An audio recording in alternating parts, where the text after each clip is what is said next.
Allô, allô, et je vois Eddie, quel roi, quel seigneur. Eddie est ici avec le grand braquet. Il monte le col du Pralou. Allez mon petit, oh là là, il est formidable. Le grand bonhomme que notre Eddie Merckx, mon Dieu, mon Dieu, mon Dieu, c'est merveilleux. Je crois que c'est une journée fantastique et puisque tout le monde a dit que c'était ici l'étape reine du Tour de France, avouez tout de même qu'il fallait un roi pour la gagner, c'était dit, le roi Eddie. Eh bien Georges, je te laisse l'antenne. Ce n'est pas encore terminé.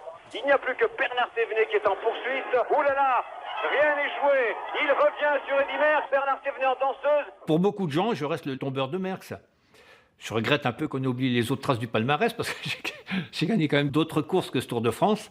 Mais ça a vraiment marqué les gens. Je me rends compte que quand j'ai gagné le Tour, je ne pensais jamais que 40 ans après, on m'en parlerait encore. On parlerait de Pralou, du duel avec Eddie Merckx. Ça fait 40 ans, c'est une action qui a duré combien? Qui a duré 10 minutes. Ça me surprend. Pour la bonne route et puis pour les spectateurs qui sont là, vous pouvez applaudir ce peloton des amis de Bernard Thévenet.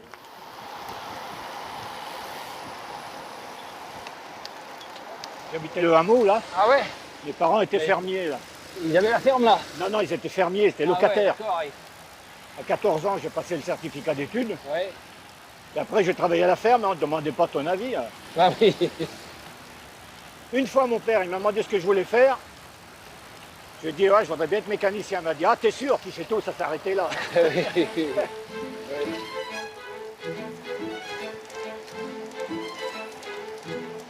Bernard Thévenet l'a finalement quitté, cette ferme où la radio-télévision belge vint en 1975 interroger ses parents. Le Bourguignon avait déchu le roi Eddie, le plus grand champion de l'histoire du vélo, le cannibale. Bernard avait privé le Belge d'un 6e Tour de France et d'un maillot jaune qu'Eddie Merckx ne portera plus jamais. De cette terre charolaise aux Champs-Élysées, où il sera sacré 2 fois, Thévenet marquera le public par son panache et par son sourire, celui d'un homme qui a fait d'une dure passion un beau métier.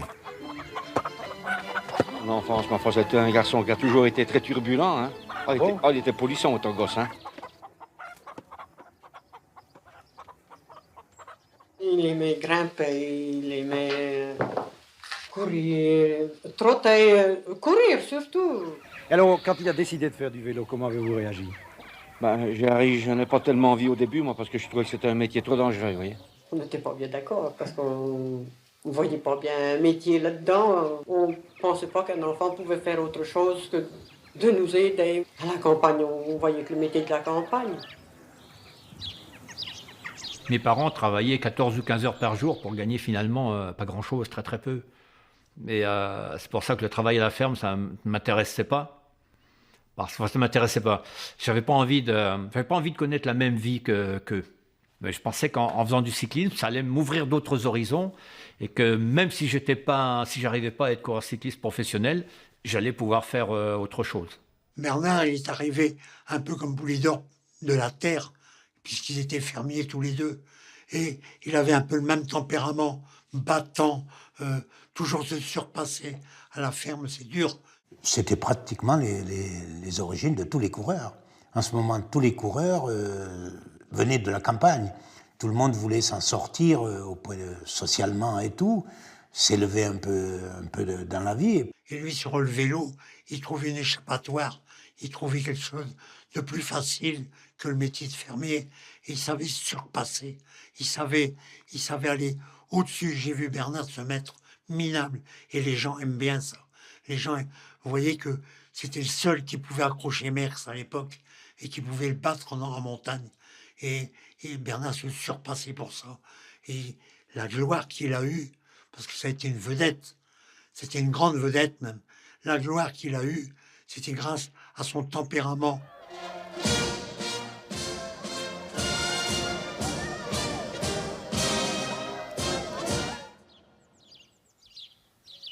Mes parents m'ont acheté ce vélo quand j'avais 6 ans pour aller à l'école. Alors il en manque... Il y en a qui sont servis, ils montent la selle. Tu sais où est-ce qu'ils... Ben non, je sais pas où est-ce que ça a passé tout ça. Je sais pas où est-ce qu'ils ont mis les roues. Plus rien. Oh. De toute façon, je peux plus monter dessus. Mais... Non, c'est sûr, mais c'est dommage. Il est resté, il est un peu rouillé. C'est vrai que maintenant, ça sera un peu petit. C'est le terreau de la carrière parce que c'est là où j'ai appris à faire du vélo. C'est là où j'ai commencé à vraiment rouler en vélo parce que pour un gamin de 6 ans, faire 10 km tous les jours, c'est quand même pas anodin. Les faire pendant toute l'année scolaire et jusqu'à l'âge de 14 ans, ça donne déjà un bon petit coup de pédale, je pense. Hein. Et puis ça m'a donné le goût de l'effort, le goût du cyclisme, la passion du cyclisme. Ça va Pierrot?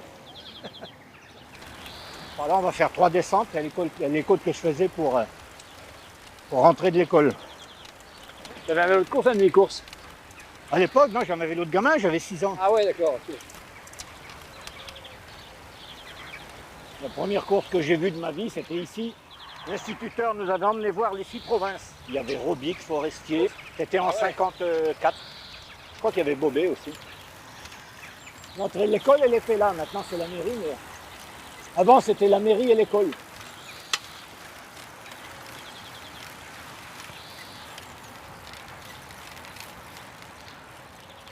Je me souviens de Bernard quand il venait à l'école, il était toujours bien en avance. Hein. C'était pour je ne sais plus quelle heure, 9h on devait prendre l'école. Hein. Et Bernard, à 8h15, il était déjà là, à Saint-Julien. Alors combien de fois la fameuse grimpette de Charnay, combien de fois tu l'as faite? Jolie montée pour un gamin de 6-7 ans, ça fait quand même une belle bosse. Hein. Et les mollets, là, il faut les avoir. On était 530 habitants et il y avait 1, 2, 3, 4, 5, 6 coureurs cyclistes quand même. Hein. Nos parents, à l'époque, ils considéraient le vélo comme un amusement. Pour eux, c'était tout à fait normal qu'on aille travailler le samedi. Le dimanche, on faisait ce qu'on voulait. Donc, on voulait faire de la compétition. On faisait du vélo, comme d'autres auraient pu faire de la mobilette ou aller au bal. Mais pour eux, le travail, ça devait être fait. C'était comme ça. C'était la condition, même à la limite, pour qu'ils veuillent bien nous emmener le dimanche à la course. Moi, le samedi, mon père allait me faire piocher la vigne toute la journée. Et puis le dimanche, dimanche vélo, voilà. On n'a pas de repos. Quand on faisait les foins, par exemple, hein, en plein mois de juillet, quand il fait 40 à l'ombre, là, hein, il y avait c'était des bottes de foin qu'on tendait à la fourche, comme ça. Hein. Moi, je pense que j'ai eu plus chaud en tendant les bottes de foin qu'en montant l'Isoin, en montant le Tourmalet. Hein. Sa première course, il est parti sans presque qu'on sache, quoi. Et puis, pas de résultat parce qu'il avait perdu son boyau, je ne sais pas bien quoi, un peu avant l'arrivée. Puis la seconde, c'est son père qui l'a emmené, et puis il a gagné, et puis ma foi. Je commençais la compétition en juin 63, j'avais 15 ans et demi, en catégorie cadet. Puis après, j'ai suivi les échelons normaux. 23 victoires chez les amateurs en 1965, un tour du Roussillon enlevé l'année suivante, champion de France en 1968, le petit nanar est lancé. C'est le vélo de Bernard que vous avez là. À quel âge l'avait-il eu? Il a eu à partir de l'âge de 15 ans, après 14 ans, après son certificat d'études. Il a commencé sur ce vélo-là? Il a commencé sur ce vélo-là, oui. Il a gagné sa première course avec ce vélo-là. J'envisageais pas tellement de passer pro. C'était un rêve, mais pas forcément un objectif. Je suivais ma carrière amateur en essayant de m'améliorer chaque année pour pouvoir aller toujours plus loin. Mais est-ce que ça allait me conduire chez les pros ou pas? Je ne savais pas. C'est seulement quand j'étais champion de France en 68 que Paul Viégan m'a dit vous êtes encore trop jeune pour passer professionnel, parce qu'il vous voyait ces coureurs, même les jeunes. Vous êtes trop jeune pour passer professionnel, vous allez encore rester 1 an au club, mais après, vous avez de bonnes chances de passer professionnel, et certainement chez Peugeot. Beaucoup de monde aujourd'hui sur la ligne de départ du 17e Grand Prix de France. Sur un circuit sélectif de 64 km, le champion de France des amateurs juniors, Bernard Thévenet, avait l'avantage de partir en dernière position. Renseigné au 30e kilomètre, où il figurait déjà en tête pour quelques secondes, il élevait ensuite le rythme pour accomplir la dernière portion de parcours en grand champion. Bernard Thévenet a enlevé avec panache ce 17e Grand Prix de France. Je suis passé professionnel avec Dan Guillaume, avec Bénard, avec Raymond Guay, par exemple, avec Parenteau, Martelloso, Charlie Rouxel, tout ça. On se connaissait déjà chez les amateurs depuis 2 ou 3 ans. Tiens, le frangin en amateur avec toi. Course de la paix, ça? Non? Sibi, Esclassant, Ovion, Jean-Louis. Moi, j'ai atterri chez Peugeot sans me demander mon avis. Ça s'est fait entre M. Viégan, mon directeur sportif chez les amateurs, et puis la firme Peugeot. Oui, mais tu ranges aussi avec un palmarès, hein. Champion du monde, vainqueur du Tour de l'Avenir. T'étais pas n'importe qui, hein. Même si j'avais eu à choisir, j'aurais signé chez Peugeot. Hein. Déjà à l'époque, il y avait de grosses équipes.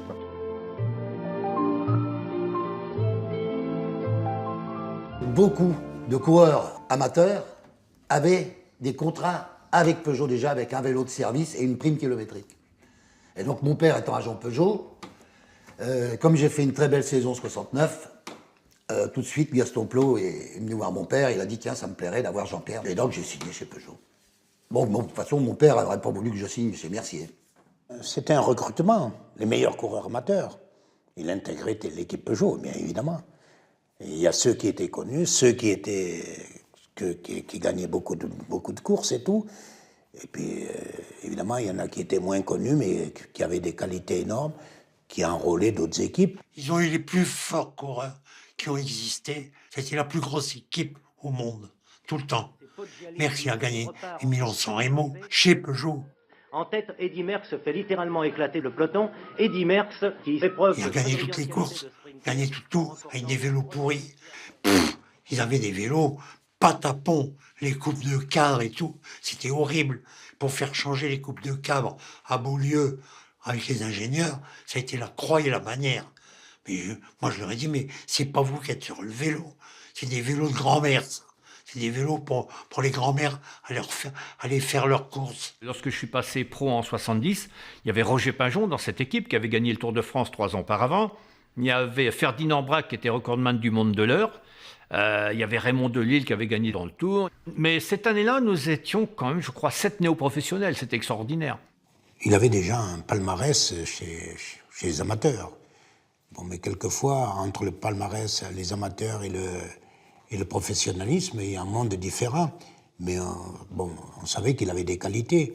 Et ces qualités sont avérées lors de son premier Tour de France à la Mongie.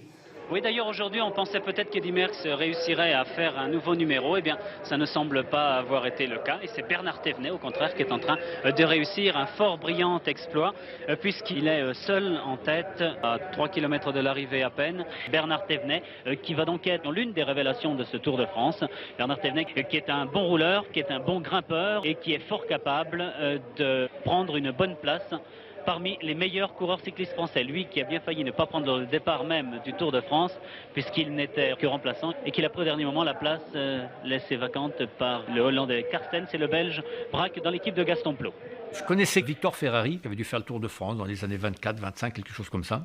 Et je lui avais dit, j'avais peur, je lui ai dit, mais je manque d'expérience. Il me dit textuellement, il me dit, mais t'es pas fou, mais il y a au moins 500 coureurs qui voudraient faire le Tour de France, et toi on te le propose, tu le fais pas.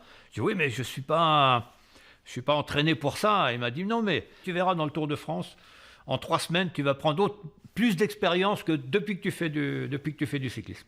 Et c'était vrai. Je faisais chambre avec Bernard, 70, et on galère tous les jours. Bernard avait fait belle montée du Ventoux. Et dernière étape de montagne, on était à Saint-Gaudens le soir, puis je regarde les Pyrénées. Là. Oh, j'ai dit, dis donc, demain, je vais pas rêver de bonheur. Mais il dit, moi non plus. Moi non plus.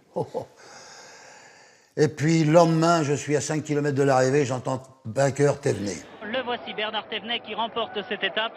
Il n'a plus qu'une centaine de mètres à parcourir. Vous voyez cette allure, ce garçon fin, ce garçon solide, qui marche vraiment à l'eau minérale, comme disait le docteur Dumas qui me parlait de lui avant-hier soir à Montpellier. Et Bernard Thévenet s'arrête sur la ligne maintenant. Richard Dio est juste à côté de lui. Richard. Bernard Thévenet, bravo. C'était dur cette étape, Bernard. Les côtes qui ne dépassent pas 3-4 km, je les passe mal, mais dans un grand col, je prends mon rythme. Comme là, j'ai pris un rythme assez vif en bas et je suis arrivé à le maintenir jusqu'en haut. Vous pensez recommencer demain dans les deuxièmes grandes étapes pyrénéennes? Oui, enfin, disons que demain, je serai sûrement très fatigué. Hein, parce qu'aujourd'hui, je me suis fait mal aux cuisses, comme on dit. Mais si vous êtes fatigué, les autres aussi, je crois. Eddy Merckx est à mes côtés maintenant. Eddy, on pensait peut-être, les spectateurs sur le bord de la route me le demandaient, on va voir Eddy Merckx premier quand on est passé en avance. Il voulait vous voir éditer votre numéro exceptionnel de l'année dernière. Ben écoutez, je ne cherche pas d'excuses car vraiment Thévenet qui a gagné, ça fait énormément plaisir de voir un jeune Français gagner et en plus d'un coureur de mon ancienne équipe, ça fait vraiment plaisir de voir des jeunes Français gagner des étapes comme ça. Et Raymond Poulidor est là maintenant et il arrive avec 4 minutes de retard. Vous voyez qu'il n'y a plus de miracle à espérer. Raymond Poulidor l'avait dit lui-même, ne m'en demandez pas trop. J'étais très bien à la Mongie, mais il y a d'autres jours, par exemple le lendemain, je crois que j'ai fini à 40 minutes. Hein. J'ai gagné une étape et le lendemain, je me battais avec un petit groupe. Là, je crois qu'il y avait Raymond Riot dedans. On s'est battu pour ne pas être éliminé. Donc là, j'ai compris que c'était loin d'être arrivé, que j'avais encore beaucoup de travail à accomplir. Et c'est seulement partir peut-être de 71, c'est ma deuxième année professionnelle, je fais 4e du classement général du Tour de France, où on a commencé à me dire, mais si tu t'améliores, si tu fais le métier bien comme il faut, tu peux peut-être songer un jour à gagner le Tour de France. Mais bon, comme il y avait un certain Eddy Merckx, là, il fallait attendre qu'il baisse un petit peu de pied pour pouvoir envisager de gagner le Tour de France. Depuis 1970, on attendait vraiment le grand champion français capable de gagner 2 ou 3 Tours de France. Bernard Thévenet avait donné beaucoup d'espoir en remportant dès son premier tour l'étape de la Mongie. Et il avait montré qu'il avait peut-être davantage de volonté ou de rage de vaincre que Raymond Poulidor. Mais on attendait aussi toujours Raymond Poulidor. Après son tour très prometteur de 1970, il affronte Merckx, indéracinable. Il affronte aussi Ocaña. Ce sont des obstacles quand même considérables. Ça peut expliquer aussi ce temps qu'il a mis pour s'imposer au plus haut niveau. Oui, c'est sûr, je ne fais pas partie des extraterrestres. J'étais un terrestre, moi. J'étais un peu comme tout le monde, un petit peu comme Louison Bobet, par exemple, qui, à force de travail, a réussi à se bâtir un énorme palmarès. C'est certain que je n'avais pas le moteur, comme on dit en termes cyclistes, ni d'un Eddy Merckx, ni d'un Bernard Hinault, avec qui j'ai couru les deux. Donc c'était pas facile de gagner des courses entre les deux, là.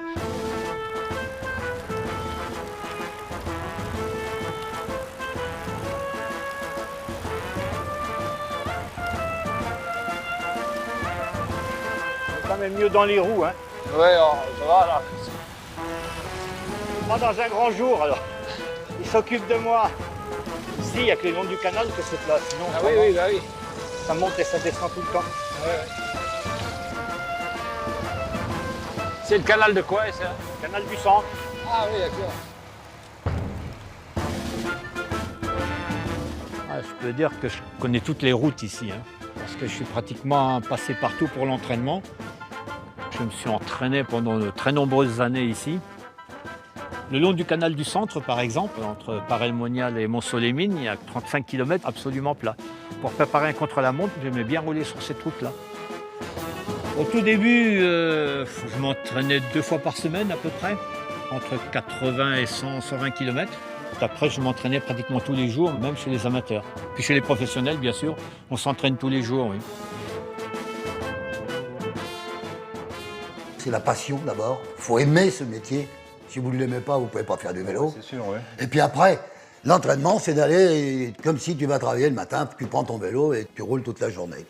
C'est ton métier. C'est quand même plus facile de faire du vélo que d'aller travailler. À l'usine, oui. À l'usine. Tu pars t'entraîner à 8h du matin ou 9h et tu reviens à 5h. Moi, j'ai regardé, je passais devant l'usine Michelin. Les mecs, ils étaient depuis 5h du matin. C'est bien de travailler chez Michelin, mais me dis bidon. Parce que l'argent, quand même, c'est le but quand on travaille ou en usine ou sur le vélo, quand on devient professionnel. C'est plus un sport, c'est une profession. Et là, la profession, elle veut qu'on gagne de l'argent. Ça, c'est important, il faut faire bouillir la marmite. On est mariés, on commence à avoir des enfants. Cette époque n'a rien à voir avec l'époque de maintenant. Maintenant, un coureur personnel a son attaché presse, il a son docteur, il a une voiture à sa disposition et il a des salaires que nous, on n'avait pas. Il y avait beaucoup de coureurs qui étaient payés au SMIC à l'époque. Pour eux, c'était vital pour vivre normalement, c'était indispensable de faire des critériums. Dans les critériums, on est payé sur sa valeur marchande, si on peut dire. Un coureur qui s'est distingué dans le Tour, il aura un meilleur contrat que celui qui ne s'est jamais montré. Ça durait plus d'1 mois après le Tour de France. C'était des courses un peu des kermesses. Ils ont été friands parce que dans les petites villes de province, ça leur permettait de voir les géants de la route. Mieux qu'à la télé, ils les voyaient vraiment de très près. Ouais, il faut compter au moins une trentaine de critériums. Ou 2 fois 2 par jour. Ils fermaient la route et puis ils faisaient payer pas cher. Il y avait 10 000 personnes. 10 000, 15 000. C'était plein noir de monde. C'était noir, tout payant. C'était plus de la moitié de ton revenu à l'année. Tu gagnais par jour ce qu'un ouvrier gagnait par mois. même des fois plus. Ouais, facile. Ouais. Facile. Ben oui. Donc c'est énorme. Et je prends toujours un exemple. Critérium en 56 à Perlevade. Ce jour-là, je suis rentré à la maison, j'avais gagné 120 000 francs de l'époque. 120 000 francs de l'époque en 56. C'est-à-dire je pouvais m'acheter une belle voiture d'occasion. Mes parents, ils gagnaient même pas ça en 2-3 ans de labeur à la campagne. Et on se marrait en plus. On était sérieux, mais ça ne nous empêche pas de bien se marrer. On faisait beaucoup de nocturnes, ça se terminait à minuit, minuit et demi. On allait faire un petit repas. Je dirais pas que c'était la fête, mais bon, c'était un peu la fête. On goûte un peu des spécialités régionales le soir. Je suis sûr que le plus sérieux, c'est encore Raymond Poulidor dans les critériums. Sur des vitamines, Jean-Pierre Jeunet? Des Pax, pour le foie. Et moi il me faut plus fort que ça, moi, maintenant. Pourquoi vous mettez des gouttes dans le nez, Bernard Thévenet? Pour mieux respirer, moi. C'est parce que comme tout le monde. C'est parce que je suis un peu enrhumé ces temps, alors pour me dégager un peu les narines. Bon, qu'est-ce qu'il faut que je sorte? Des casquettes? Je veux rien dire, mais ta valise n'est pas tellement bien rangée. Je regrette, c'est le dessus qui est mal rangé. Là, maintenant, nous allons charger les vélos dans la voiture, réviser un peu le matériel et partir le plus vite possible pour chercher un hôtel parce que pendant ces temps de vacances, c'est pas toujours très facile. Alors, vous voyagez avec Jean-Pierre Jeunet pendant les critériums? Oui, parce que nous avons pratiquement le même programme tous les deux et nous avons décidé de faire la tournée ensemble. Et qui est-ce qui conduit la voiture? Ça, c'est chacun de notre tour. Quand il y en a un qui est fatigué, il s'assied à côté du chauffeur et il dort. Il y a des coureurs, pour passer la nuit au volant, quelquefois, étaient obligés de prendre un excitant. Ils prenaient l'excitant pour conduire, pour ne pas s'endormir au volant, pour être présent le lendemain sur la course. Alors si en ce moment il y avait les contrôles, évidemment ils étaient positifs. Que vous fassiez une étape de 300 km avec 5 cols ou une étape de 60 km toute plate, de plaine, les coureurs qui se dopent, ils se doperont la même chose. Parce qu'ils se dopent pour gagner, pour avoir un plus par rapport aux autres. C'est la compétition qui fait le dopage. Dans le temps, Anquetil, il n'a jamais eu peur de dire qu'il prenait de l'amphétamine ou qu'il se soignait, qu'il a pris de la cortisone. Ce qui est grave maintenant dans le dopage, c'est que certains athlètes bénéficient d'ordonnances de docteurs et tout, qui leur autorisent de prendre des médicaments parce qu'ils ont des faiblesses. Parce qu'à un moment, tous les coureurs cyclistes étaient asthmatiques. Si on est asthmatique, on n'a pas le droit de pratiquer un sport de haut niveau. Il faut passer à autre chose. Il faut faire le maçon ou il faut faire autre chose, travailler dans un bureau. Pourquoi un sportif de haut niveau souffrirait d'un asthme? C'est quelque chose qui est pas normal et on a toléré ça quand même. Fromm, il marche fort dans la montagne, on dit il a trouvé une potion, il a trouvé un truc. Mais bon, c'est pas vrai. Il y a la classe qui est là, c'est tout. Ils ont tous les mêmes produits. Il y a une telle psychose du dopage, c'est qu'aujourd'hui, le coureur qui prend des gouttes nasales, tout de suite on l'accuse de dopage. Mais il peut avoir, comme monsieur tout le monde, un rhume, il peut avoir du mal à respirer. Moi je me suis dopé, moi, j'ai pas peur de le dire. J'ai jamais gagné des courses, des grandes courses. Jamais. S'il y avait que le doping pour faire avancer les mecs, le premier âne venu, il gagnerait le Grand Prix de l'Arc de Triomphe. Hein. Ben ouais, ça n'a jamais fait avancer un naze. C'est pas possible. S'il y avait un côté positif, c'est qu'à de le dire, au dopage, ça serait le fait que le dopage a enrichi le vocabulaire du vélo, parce qu'il est riche, le vocabulaire du vélo, qui a évolué aussi d'ailleurs. Hein. Il y a saler la soupe, qu'est-ce qu'il y a comme autre terme? Se charger déjà. Se charger. Hein. Mais bon. Allumer la chaudière. Allumer la chaudière. Ah oui, ça me rappelait plus. Allumer la chaudière. Allumer la chaudière. Et puis, de toute façon, ça ne change rien au classement. Hein. Oui. Tout le monde allumait la chaudière ou tout le monde prenait un truc. Hein. Il n'y a que le travail qui paye. Le mec qui travaille, qui s'entraîne, qui fait bien son métier, qui fait pas le con avec les gonzesses, comme les footballeurs ils peuvent faire de temps en temps, ou des trucs comme ça. Mais le mec, il marche. Ça, je peux vous dire qu'il marche. Je crois que le regard du grand public, c'est de l'admiration et du respect. En se disant, ces gens-là, ils méritent le respect parce qu'ils pratiquent un sport extrêmement difficile. Ils se rendent compte, les types, ils prennent leur vélo, un faux plat, c'est l'isoar, et puis ils s'aperçoivent qu'il y a toujours du vent et que c'est très dur, et qu'au bout de 10 minutes, ils en ont plein les bottes, comme on dit. Eh bien, ça se traduit par une grande estime des coureurs cyclistes. Et là, on occulte les problèmes de dopage complètement. Ils n'y pensent plus au dopage, les gens. Ils se disent, ces gens-là, c'est des gens courageux, ils en ont dans le ventre, Ce qu'ils font, c'est très difficile et on les admire. La première étape de montagne a été fidèle à la tradition, à la légende du Tour de France. Merckx emmène les seigneurs de la course. Il y a là Poulidor, Thévenet, Van Impe, Zoutmelk, Gimondi. Ocaña est inquiet et se souvient qu'il a perdu le Tour l'an dernier dans les mêmes conditions. En un mot, il a peur. On a été heureux de le voir franchir la ligne premier, ou même pas loin, mais on s'est morfondu beaucoup de fois, surtout dans les étapes de montagne, où là, on avait toujours peur de la descente. Les accidents, il y en était déjà arrivé, et c'est tellement vite fait, à l'allure où ils descendent. Au sommet de l'Aubisque, Merckx et Ocaña passent 4 minutes et 5 secondes après David. À 4,10, les fantômes de Thévenet et de Poulidor apparaissent. Et puis après, c'est la descente. Et là commence le règne de la fatalité et de la violence. On ramasse d'abord Thévenet, c'est le premier drame de cette étape dantesque. La série va se poursuivre avec la chute de Alain Santy. Thévenet repart, en dépit de ses souffrances. Il a le visage labouré en sang et il ne voit presque plus. Pourtant, il finira. Je n'étais pas blessé, simplement, j'ai dû taper la tête contre le mur. J'avais le cuir chevelu qui était ouvert, là, mais moi, je ne le voyais pas. Et en plus, j'avais pas mal, je ne sentais rien. Et il y a un moment, je me suis, comme on se réveille le matin, au lieu de me réveiller dans mon lit, je me suis réveillé sur un vélo. Et je ne me rappelais plus de rien. Je me rappelais juste des courses jusqu'au mois de février, à peu près.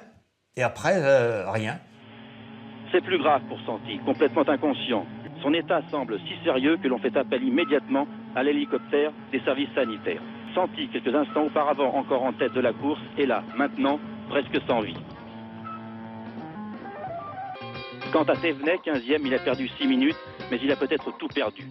Thévenet, victime d'un traumatisme crânien, ne pourra peut-être pas repartir demain. Le pauvre Bernard ne se souvient pas ce soir qu'il a franchi l'Aubisque. On est paniqué un coup comme ça, hein, parce qu'on ne sait pas d'où on vient, on ne sait pas où on va. Là. Et j'ai appelé la voiture et au dernier moment, j'ai vu la pancarte Tour de France sur la voiture. Et là, j'ai dit, je ne comprends plus rien. Comment ça se fait qu'on a la voiture du Tour de France en plein mois de février? Et j'ai demandé au directeur sportif, puis je voulais lui demander où on était, et puis pour avoir l'air un peu moins bête, j'ai dit, mais on est dans le Tour de France, là? Et lui, il m'a répondu, oui, oui, placidement, comme ça. J'ai dit, là, vraiment, attends, ça aurait dû le surprendre quand même que je lui pose une question comme ça. Il n'a pas l'air surpris. Alors, je lui ai dit, mais je ne me rappelle plus je me rappelle plus où je suis, je ne sais pas où je vais, je sais pas ce que... Il m'a dit, mais t'inquiète pas, dans le Tour de France, on arrive à Pau, machin, c'est ça. Il m'a dit, t'es tombé sur la tête, mais t'as pas de mal. Ah bon, j'ai pas de mal, c'est bon. J'y vais. Et puis, il y a un moment, en fouillant dans les poches, j'ai retrouvé, là, on avait un petit carton pour l'étape. Wow, aujourd'hui, on monte l'Aubisque. Puis moi, j'étais persuadé qu'on n'allait pas monter l'Aubisque encore. Oh là là, je dis, mais je vais être éliminé, c'est pas possible. Enfin, bref. Puis je vois le panneau, 20 km. Je dis, comment que ça se fait? Je rappelle le directeur sportif, je dis, mais on est à 20 km de l'arrivée, là? Ben oui, il me dit, oh, on n'est pas loin et tout. Oh, bon. Alors, je ne comprenais plus rien. Je dis, là, je ne comprends pas. Je ne vois pas comment c'est possible qu'on soit déjà à 20 bornes de l'arrivée. Bon, je finis l'étape.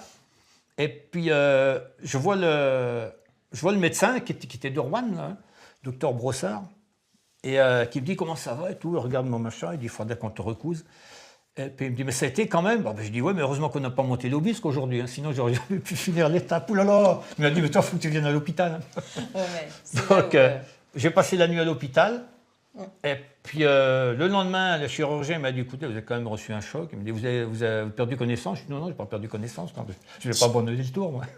Et je dis non, j'ai pas perdu connaissance. Comme quoi. Et mais il me dit faudra. Normalement, vous ne devriez pas repartir. Je vois que vous n'avez pas envie d'abandonner. Je ne vais pas vous obliger à abandonner. Vous allez me signer une décharge. Donc j'ai signé une décharge en lui promettant que si j'ai mal à la tête, je m'arrêterai tout de suite. Mais heureusement, je n'ai pas eu de choix à faire. Je n'ai pas eu mal à la tête. Donc c'est bien tombé. Puis j'ai gagné 2 étapes après le Ventoux et le Ballon d'Alsace. En tête, la sélection s'est faite. Poulidor, Merckx, Ocaña sont là, ainsi que Van Impe, Martinez, Zoutmelk. Et Thévenet qui revient après avoir été momentanément en difficulté. Thévenet fera d'ailleurs l'accordéon pendant toute l'ascension. Plusieurs fois lâché, il reviendra. Bernard Thévenet, on voyait qu'il avait des qualités extraordinaires en montagne. C'était un grimpeur, un attaquant qui était capable de faire des différences énormes. Où il nous avait surpris, c'est lorsqu'il a gagné l'étape du Mont Ventoux. Je crois qu'on était 3 à l'avant, là, il y avait Merckx, Ocaña et puis moi. On allait se disputer la victoire entre nous 3. Et puis je crois qu'à 1 kilomètre au drapeau rouge, On a vu une moto arriver. Soudain, une véritable fusée venue on ne sait d'où passe tout ce beau monde Thévenet. C'est la surprise, personne ne réagit et Thévenet se retrouve soudain seul en tête. On a dit, mais il sort d'où? Alors je pense que maintenant, vous savez, avant on contrôlait les coureurs, maintenant on contrôle les vélos. Je crois qu'on aurait dû contrôler son vélo ce jour-là. Est-ce qu'il n'avait pas un moteur dans le vélo? Une merveilleuse victoire pour Bernard Thévenet qui a rappelé celle de la Mongie. Et Thévenet pourrait bien prendre goût à la victoire, pourquoi pas demain. Thévenet qui pourrait bien nous réserver d'autres bonnes surprises. Bernard avait la classe et tout, mais tant qu'il n'a pas eu quelqu'un pour bien l'orienter, bien le guider, qui s'appelle Maurice de Muer d'ailleurs, il a été Gaston Plot qui n'a jamais fait gagner une course à part le Tour de Catalogne en 1974. Enfin, je ne sais pas Gaston qui lui a fait gagner. Hein. 75, beaucoup de choses ont changé. Déjà, bon, on a changé de directeur sportif. Depuis le début de l'année, on peut dire qu'on est satisfait en général avec cette équipe qui s'est transformée, qui a pris corps.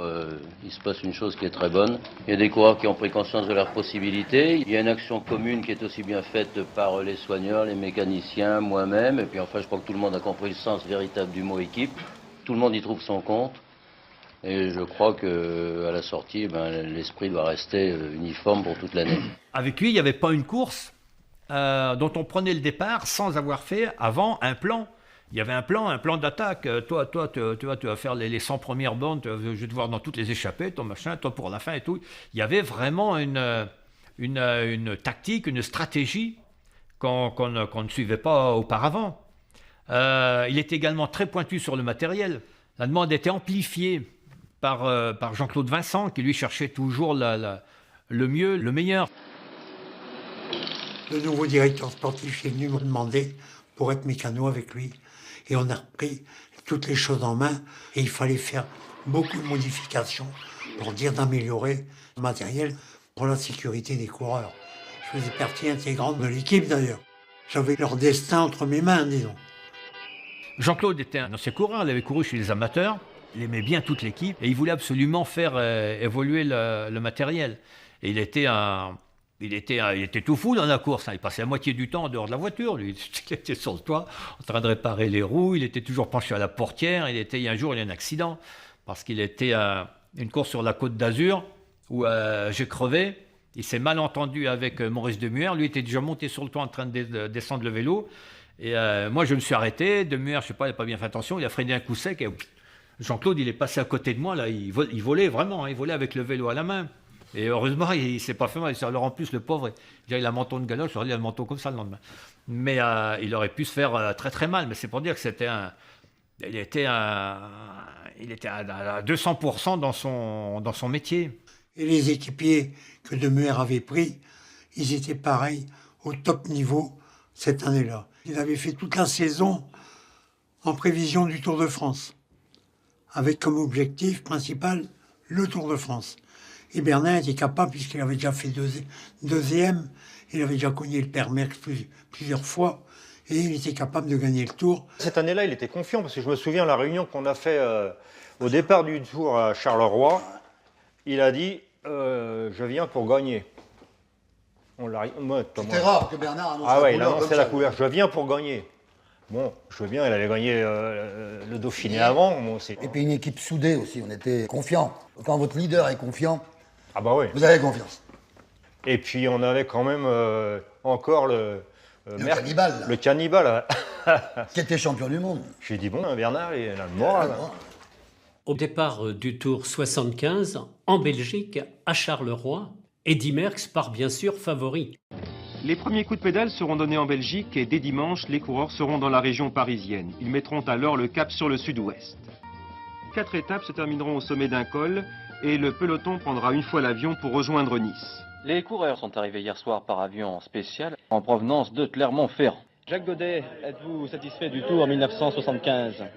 Je peux vous dire que ce Tour-ci est merveilleux parce que nous avons, avec la compétition entre Merckx d'une part et les autres coureurs, principalement Thévenet, un combat en cours, un combat qui n'est pas réglé, un combat dont on peut se demander quelle sera l'issue, Et ce combat se livre de la manière la plus sportive, la plus décente, la plus correcte qui soit. Par conséquent, oui, c'est un très bon tour.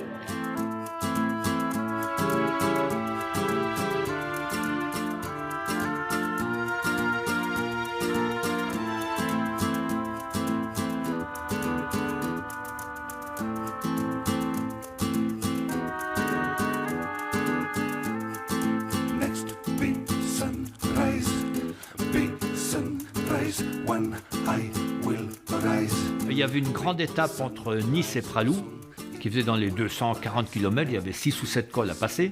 Il faisait très chaud. Avec Demey, on avait dit, pour reprendre du terrain à Merckx, tu vas attaquer dans le col des Champs. J'ai attaqué 5 ou 6 fois, mais il m'a suivi. Ça m'a fait un petit peu de soucis. J'ai eu un souci encore plus énorme dans la descente parce que j'ai crevé.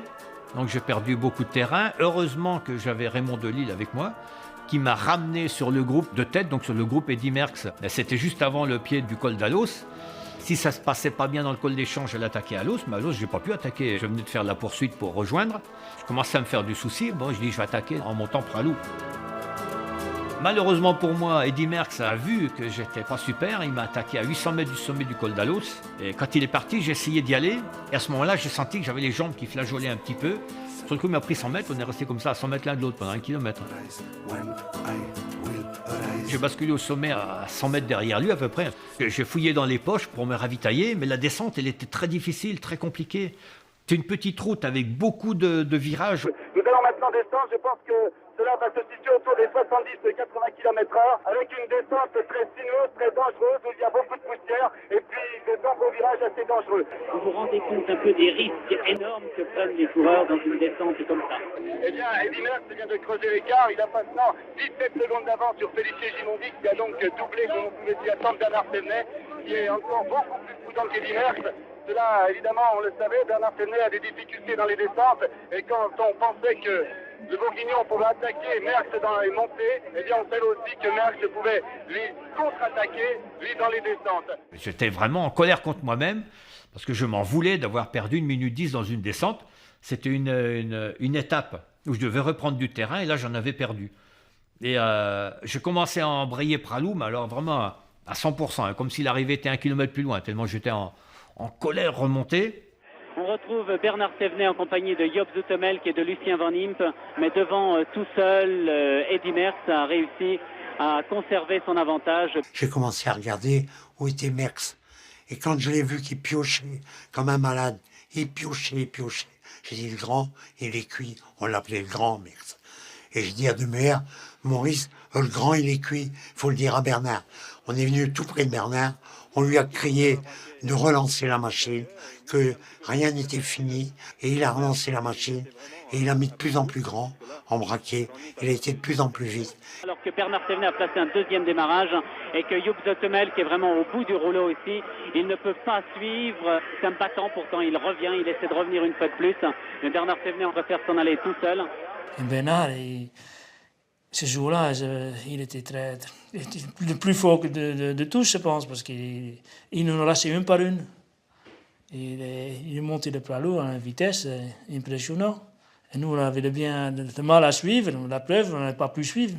Et à l'avant de la course, c'est Eddy Merckx qui est distancé par Félix Gimondi. Eddy Merckx va être rattrapé bientôt, peut-être même par Bernard Thévenet qui n'est plus très loin de lui. Et là, dans ce cas-là, eh bien, toutes les données, tout ce que nous avons dit tout à l'heure serait changé.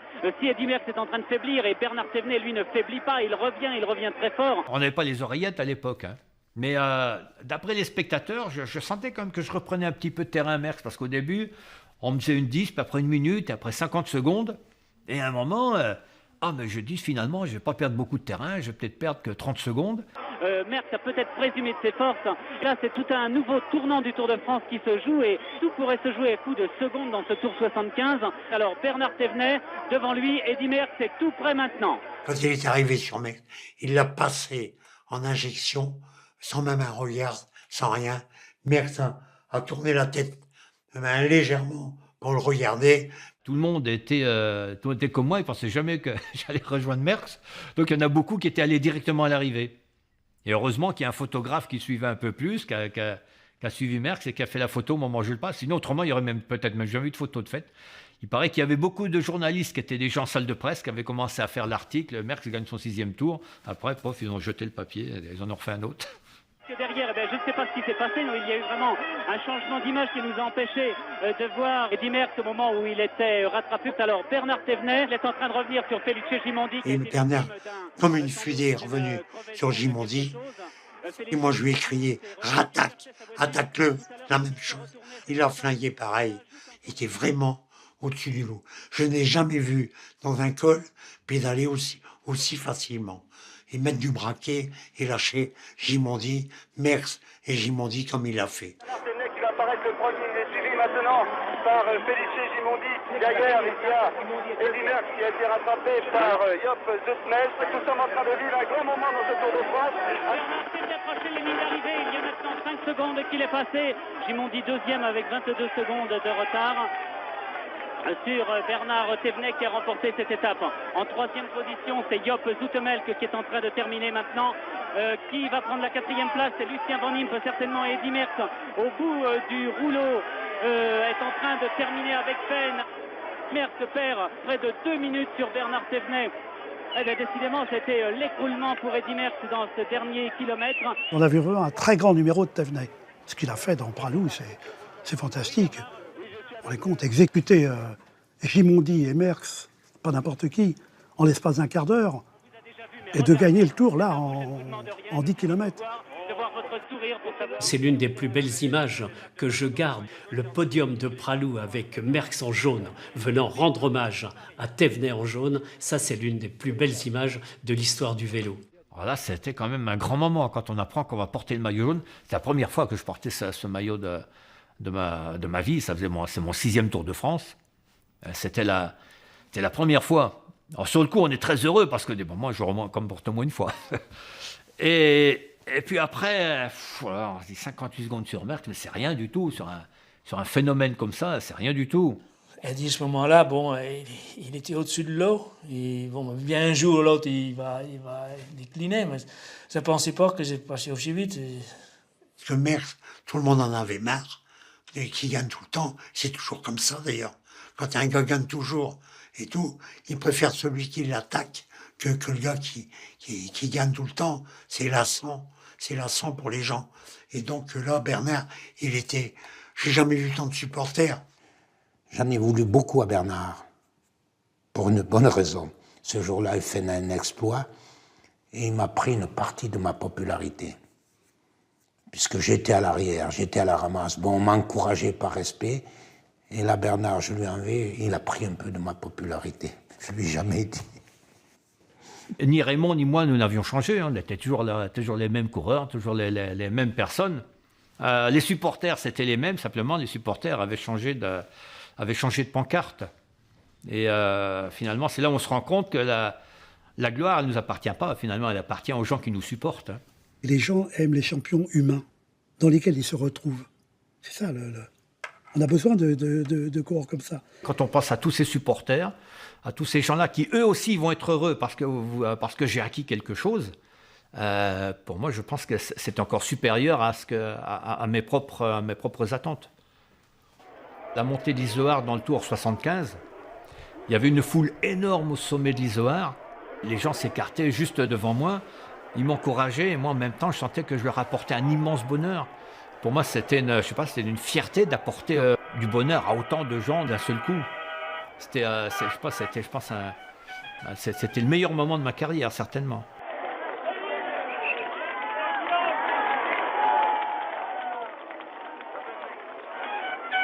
Il a pris le maillot jaune, c'est un événement formidable, non? Ah oui, bien sûr, ah là là. Vous vous souvenez du jour où il l'a pris? Qu'est-ce que ça vous a fait là? Vous étiez devant la télé? On était au champ, on était au foin. Et vous l'avez appris? Oui, il y avait mon gendre qui avait le transistor là, avec nous, et quand on a pris ça, je sais pas ce que ça m'a fait. Non, les parents, ils étaient contents, mais ils ont souffert aussi parce qu'on leur demandait faites ci, faites ça, allez traire la vache ou la chèvre à 3h de l'après-midi. Ils disaient ben non, mais ça se traite à 7h du soir, c'est pas à 3h de l'après-midi. Ah ben si, ils voulaient faire la photo quand même. Donc, ça les a perturbés pendant un moment. Hein. Ouais. Ça a perturbé. J'ai vu une photo de la maman en train de faire ses fromages là devant. Et là, je l'ai fait pour la photo. Hein. D'habitude, il ne les faisait pas là.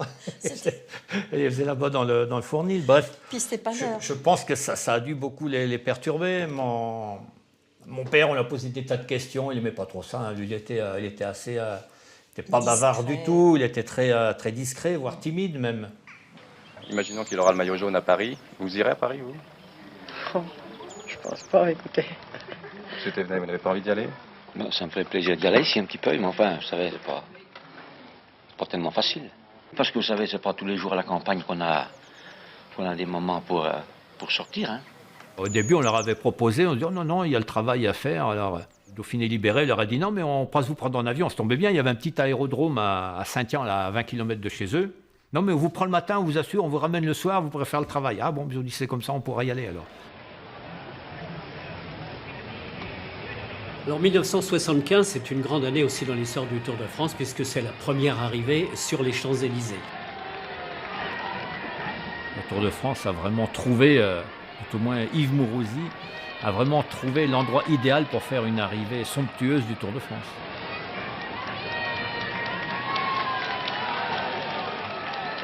On était tous fiers, un peu Napoléon tous. Gagner le Tour sur les Champs-Élysées avec Bernard Thévenet, qui est le premier à avoir battu Merckx à la régule dans un grand tour. Vis-à-vis des autres équipes, vis-à-vis des autres mécanos, moi j'étais fier, extrêmement fier. Tout le monde voudrait participer, même en tant qu'équipier, à la victoire de son leader. Hein.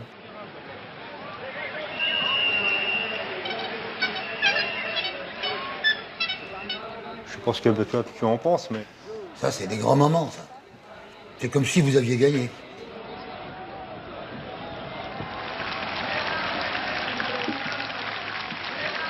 On avait gagné beaucoup de courses en 75, mais le Tour, c'était l'apothéose. C'était vraiment l'apothéose.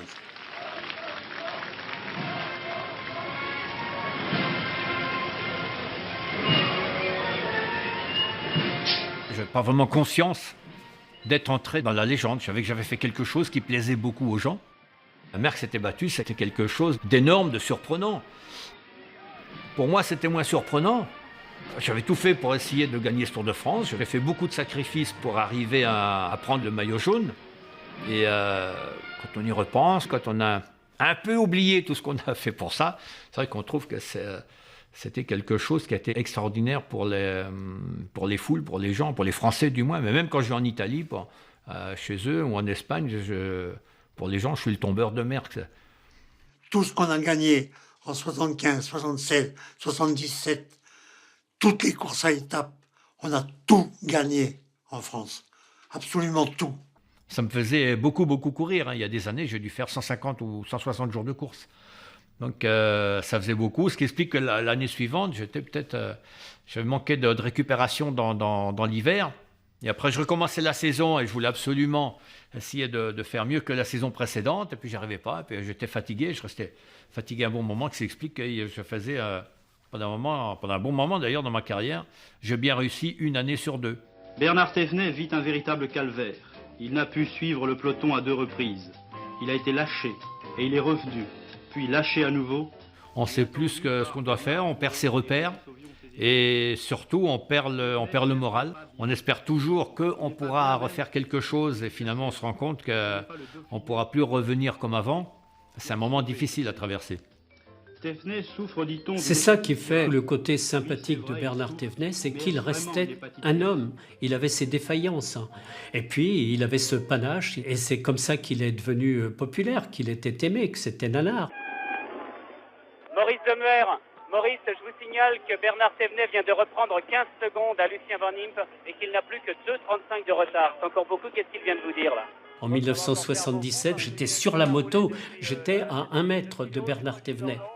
On n'était pas toujours d'une grande objectivité. Je laissais paraître mes sentiments, mais mes sentiments, ils étaient aussi ceux des spectateurs et des téléspectateurs. Nous assistons donc à un match entre le vainqueur du Tour de France 1976, Lucien Van Impe, qui est devant dans son maillot blanc à pois rouge, et le vainqueur du Tour de France 1975, c'est-à-dire Thévenet. Est-ce que l'un ou est-ce que l'autre va parvenir à remporter son 2e Tour de France? Il revient à l'arraché, Bernard. Magnifique, merveilleux, il vient de se relancer ici. Il se défend comme un lion. Attention, Kuiper s'en va. Il a pris d'un seul coup 50 mètres d'avance. Et je puis vous assurer qu'il va terriblement vite. Alors, Lucien Van Impe a du mal à repartir, il a du mal. Il est obligé de redescendre. Et c'est Kuiper qui est en train de s'envoler en ce moment. À l'instant même, Elie Kuiper prend le maillot jaune. Elie Kuiper, maillot jaune du Tour de France. Je regarde derrière si je vois Bernard Thévenet revenir. Oui, Bernard Thévenet, il se lance à la poursuite d'Elie Kuiper. Eh bien, c'est cette lutte que nous allons vivre maintenant, nous, en repartant vers Kuiper, pour faire vivre seconde après seconde l'écart qu'il y a entre les deux hommes. À 1 kilomètre de l'arrivée, il gardait son maillot jaune avec 1 seconde d'avance. Là, je lui ai dit, et il a pu sprinter. Eh bien, je dois dire qu'il faut tirer avant tout son chapeau à Bernard Thévenet. Il aura mené une course d'une intelligence extraordinaire. 17 secondes pour faire 50 mètres. J'ai l'impression que Bernard Thévenet va conserver son maillot jaune. Oui, il va le conserver. 40 secondes maintenant. C'est fait. Il est encore maillot jaune. Fantastique finale de Bernard Thévenet. Il s'est surpassé. Il a signé un grand exploit, un petit peu comme celui de Pralou il y a 2 ans. Je suis très fier que Bernard ait gagné ces 2 Tours de France. Je vous dis, aussi fier que si je les avais gagnés. De participer au Tour de France pour un coureur, c'est grandiose. Et faire partie de l'équipe du vainqueur du Tour, c'est encore autre chose. C'est le summum. Ça veut dire qu'on a écrit ensemble de belles pages, et que tout le monde s'est senti concerné. L'équipier fidèle de Bernard Thévenet qui a réussi à se libérer, on peut dire, en une promenade, puisqu'on va appeler surtout ça une promenade. Ils sont pas dangereux au général. Bon, je m'échappe un peu là. Vas-y. On ira te rechercher, t'inquiète pas. Hein. Merci. Hein. C'est partir. Hein.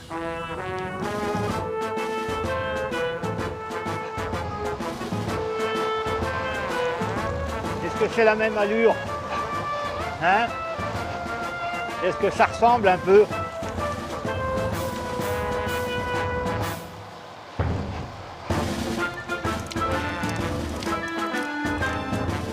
Il n'y en a déjà plus derrière.